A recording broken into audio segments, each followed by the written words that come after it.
کا حق اول ہوگا اور اس کو مکمل تحفظ دیا جائے گا۔ لیکن وہاں پر کچھ مشکلات ہیں۔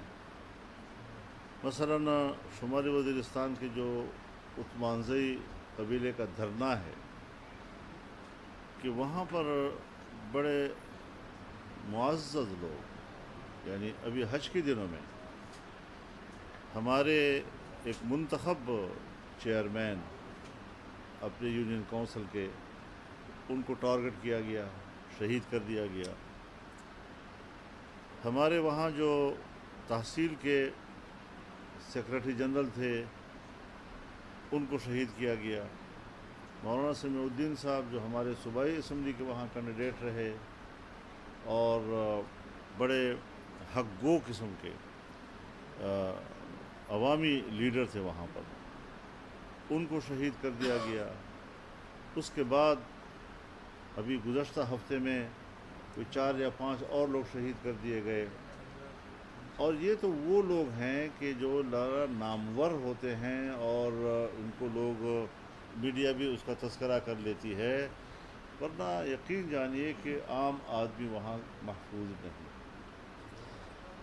اور قبائلی علاقوں میں قبیلے اپنے علاقے، اپنی سرزمین، وہاں کے امن کا تحفظ کرنا جانتے ہیں، لیکن مشکل یہ ہے کہ ان سے اسلحہ چھین لیا گیا، اب وہ بے دست و پا کر دیے گئے، اور وہاں کا جو لوگوں کا اپنا ایک لشکر ہوتا تھا جس کو یہ چلویشتے کہتے تھے، وہ بھی ختم کر دیا گیا۔ تو دوسری طرف جو بندوق بردار لوگ ہیں وہ مکمل آزاد ہیں، جب چاہیں علاقے میں آ جائیں، جس علاقے پہ جا کے دعویٰ بول دیں، جہاں آ کر وہ انسانی جانوں کے ساتھ کھیل لیں۔ اس قسم کی جو ریاست کی طرف سے جو کمزوریاں ہیں اور جس کے نتیجے میں ایک بدنظمی وہاں پیدا ہو گئی ہے، تو ظاہر ہے عام آدمی اس سے بہت پریشان۔ میں تو سمجھتا ہوں کہ جو طاقتور ہیں وہ عقل سے عاری ہیں، اور جو عقل مند ہیں وہ طاقت سے عاری ہیں۔ اب یہ کیا اس کا کیا حل ہے؟ اس پر ہماری اتھارٹیز کو، ریاستی اداروں کو سوچنا ہوگا، اور پبلک کو اپنے ساتھ شریک کر کے ان کی رائے لینی ہوگی، اور ان کو تحفظ کے وہ سارا حق دینا ہوگا جو قبائلی لوگوں کا ہمیشہ رہا۔ میرا تعلق چونکہ جنوبی اضلاع کے ساتھ ہے، اور میں وہاں کی صورتحال کا براہ راست یعنی مشاہدہ کرتا ہوں۔ ڈیرہ اسماعیل خان، ٹانک، لکی مروت، کرک، وزیرستان، دوسرا وزیرستان، یہ سارے علاقے جو ہیں اب وہاں پر مسلح لوگوں کا راج ہے۔ مقامی انتظامیہ ہو، پولیس ہو، اپنے آپ کو بے بس محسوس کر رہے ہیں۔ تو اس حوالے سے بھی جو وہاں پر عثمانزئی قبیلے کا دھرنا ہے، ان کی بھی اپنے علاقے میں اپنے تحفظ کے حوالے سے، یعنی ایک ہے حقوق کا تحفظ، ایک ہے جان کا تحفظ۔ ان کو اس وقت جان کی تحفظ کی پڑی ہوئی ہے، تو ان کو جان کا تحفظ بھی چاہیے اور ان کو حقوق کا تحفظ بھی چاہیے۔ اس حوالے سے انشاءاللہ اسی ہفتے کے اندر میں خود بذات خود وزیر اعظم سے انشاءاللہ ملاقات بھی کروں گا، اور اس حوالے سے جو مجھے براہ راست لوگوں کی طرف سے رپورٹس مل رہی ہیں اس پر سنجیدگی کے ساتھ غور کر کے علاقے کو امن دینے کے لیے سوچا جائے گا کہ اس کے روٹس کیا ہیں، روٹس کا تعین کرنا ہوگا۔ تو روٹس کیا ہے، روٹس کا تعین کرنا ہوگا۔ تو ہمارے جو قبائلی نوجوان ہیں، جس نوجوان کو یہ امید دلائی گئی کہ انضمام ہوگا اور آپ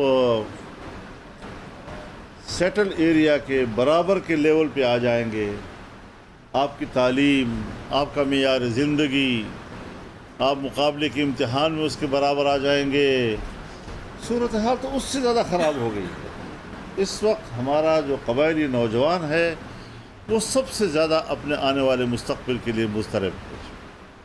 حالانکہ ہم تو اس وقت چیخ رہے تھے کہ جو کچھ ہو رہا ہے غلط ہو رہا ہے، لیکن ہر طرف سے ایک آ کر لیا گیا کہ بھئی یہ بہت ضروری ہے۔ قبائلی جرگہ بیٹھا یہاں پر، اور تقریباً 5-6 سال تک یہاں پر اس قبائلی جرگے کے اجلاس ہوتے رہے، اور وہ ایک موقف دیتا رہا، لیکن کسی میں ہمت نہ ہوئی کہ وہ اس جرگے کی بھی بات سنے۔ اسلام آباد میں کنونشن سینٹر کے اندر تمام سیاسی پارٹیوں اور قائدین، تمام مذہبی پارٹیاں، قوم پرست جماعتیں، ہر طرف سے لوگ اکٹھے کیے گئے اور انہوں نے ان سے ملاقات کی اور اپنا موقف دیا۔ بظاہر تو ایک قرارداد بھی ان کے حق میں متفقہ طور پر طے کی گئی، لیکن اس کے باوجود پتہ نہیں ہماری اسٹیبلشمنٹ کے دماغ پر کیا سوار تھا، کیا بین الاقوامی دباؤ تھا، کون سی کوئی ایسی کوئی خوبصورت مستقبل ان کو نظر آ رہا تھا۔ تو آج حقیقت یہ ہے کہ نہ وہاں پر انتظامیہ ہے، نہ وہاں پر پولیس ہے، نہ اس کی کوئی کارکردگی ہے، نہ کوئی ترقیاتی کام ہے، اور اگر ترقیاتی کام کے لیے پیسہ جاتا بھی ہے تو خاکم بدہم وہ بھتے کا شکار ہو جاتا ہے۔ کیا ہوگا وہاں پر؟ تو اس حوالے سے آج یہ جرگہ جو ہوا ہے اس میں اس بات کو تسلیم کیا گیا ہے، گیس جو برآمد ہوئی ہے اس میں پہلا حق وہاں کے عوام کا ہوگا، اور یہ حق ان کا تسلیم کیا جاتا ہے، اور انشاءاللہ اسی حوالے سے ہم یہاں سے سروے ٹیم بھی بھیج رہے ہیں۔ اس سروے ٹیم کے اندر یہاں کے علاقے کے جو قبائلی زعماء ہیں ان کی نمائندی بھی 2-3 ہوں گے، تاکہ ان کی موجودگی میں سروے کیا جائے، اس کی پوری رپورٹ محکمے کو دی جائے، پھر گورنمنٹ کو دی جائے، اور اس کے بعد معاملات جو ہیں وہ اس پر کام شروع کر دیا جائے۔ تو یہ کچھ گزارشات آج اس میٹنگ کے حوالے سے تھی جو میں نے آپ کے ساتھ شیئر کی ہیں۔ اگر کوئی کویسچن ہو تو پھر آپ بھتے کی آپ نے بات کی، کیا صوبائی حکومت ہمارے ڈیولپمنٹ کے پیسے کسی کو بھتے پہ دیتے ہیں؟ جی ہاں، اس طرح بھی شکایتیں ہیں۔ مولانا صاحب یہ بتائیں کہ پی ڈی ایم کے بارے میں یہ ایک تاثر ہے، اب پی ڈی ایم کے اندر سے شاید ایسی آوازیں اٹھی ہیں کہ ہم نے یہ حکومت کیوں دی، ایسا اختلاف شاید سامنے آ رہا ہے کہ جو ابھی حالات کا سامنا کرنا پڑ رہا ہے اس وجہ سے ایسی آوازیں آ رہی ہیں۔ دوسرا سوال یہ ہے کہ سر ایک تاثر یہ بھی ہے کہ یہ سارا